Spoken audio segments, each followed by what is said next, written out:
I love my Versys. I could stop this video here right now. And now it's hit the age-old 50,000 miles. So we're now in 2020 and I've owned the bike for 7 years. We've been together since 2013 and looking back I never realised just how much I'd get attached to this reliable old beauty. We've travelled the UK and Europe together. It's taken us to meet some inspiring people. It's carried me, the missus and all her shoes round the entire wild Atlantic way, with nothing more than a regular service and a little bit of love. So I thought I'd big it up in a little video. In previous videos I've only covered a small portion of the touring that I've done on the Versys. From long weekends out for a ride with the boys, to longer trips with the missus. We've done the coast of Ireland,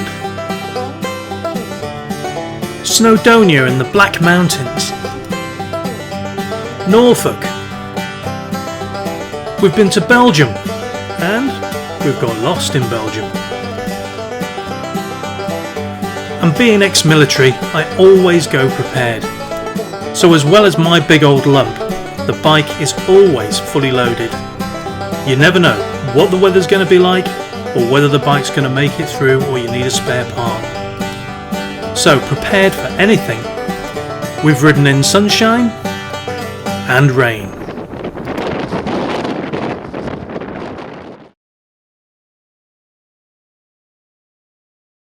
It hasn't all been plain sailing, so I thought I'd get the bad news out of the way.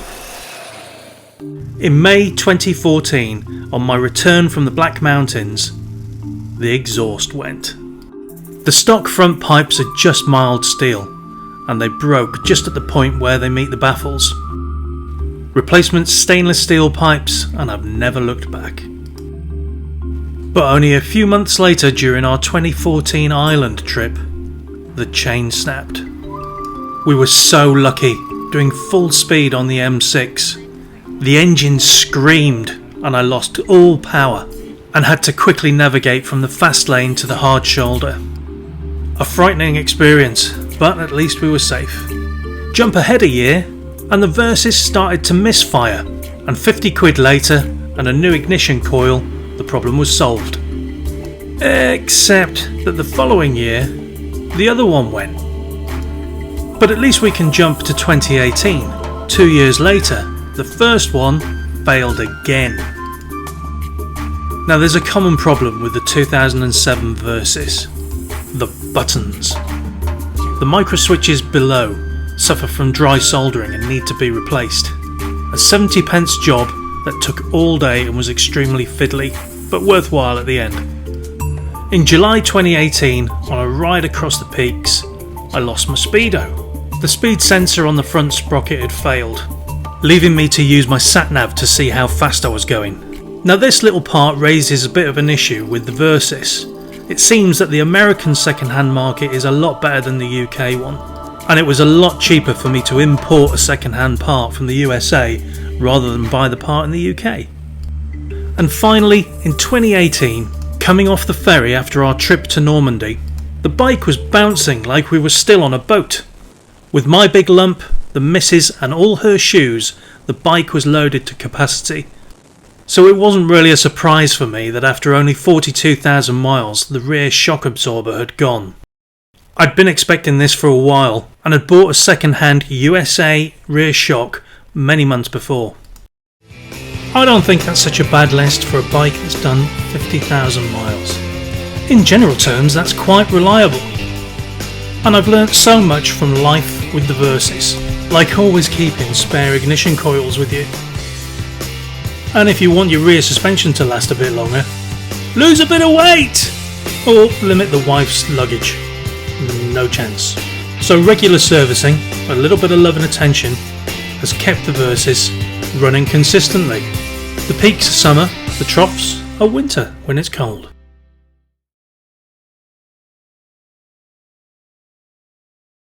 I don't know about you, but I cannot leave my bike alone.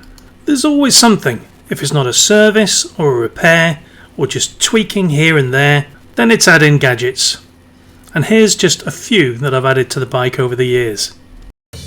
A waterproof iPhone case made by Ultimate Add-ons, really useful for using a navigation app, though it didn't have a lock and I got fed up of having to remove it every time I stopped at a cafe or at a petrol station in case it got nicked, so I switched and bought myself a TomTom rider. It worked out quite expensive if you include the TomTom locking mechanism, but at the end of the day it was just so much easier.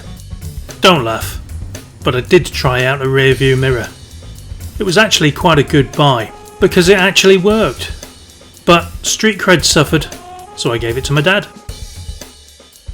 To increase visibility when braking, I put some LED strips into the rear reflectors on the panniers and wired them into the rear brake. And on the subject of LEDs, I put a couple of strips into the handguards. Riding in all weathers, I know that rain can wash oil off a well lubricated chain, so investing in a Scott oiler was a must. And under the seat, I've hidden a few little tricks. I tried this next gadget on our trip to Ireland in 2017. A twin cam dash cam, specifically for bikes, so it's waterproof. With cameras front and rear, I thought this was going to be a great opportunity to get some footage, but it's not very good, and only works as a very mediocre dash cam.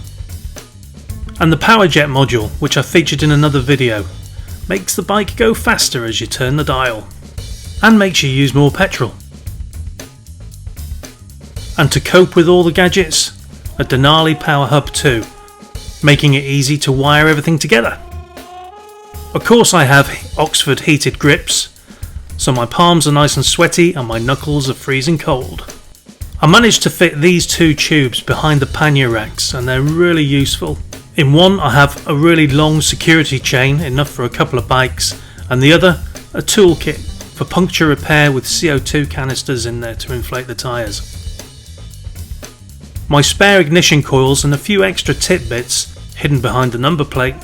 And finally, the old tax disc holder holds in case of emergency telephone numbers. The Kawasaki Versys Parallel Twin is Kawasaki's popular ER6, but tweaked to have more torque but less top-end power. There's still more than enough low down on the Versys to have fun with. I get an average of 52 miles to the gallon.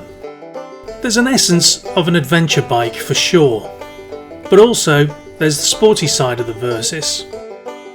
Its riding position is very much a tourer, with its roomy saddle that accommodates even my fat arse and still manages to give the missus a comfortable ride, if you know what I mean. I also love the fact that home servicing is manageable, which means it's a frugal bike that you can care for easily. Sooner or later we will have to part. I'm not looking forward to that day, though I'll probably stick with another Versys, only upgrading to a 1000cc rather than a 650. Until then, here's hoping for a decent summer and the chance to add to those 50,000 miles that my beautiful Versys has faithfully given me. Ride safe and see you soon.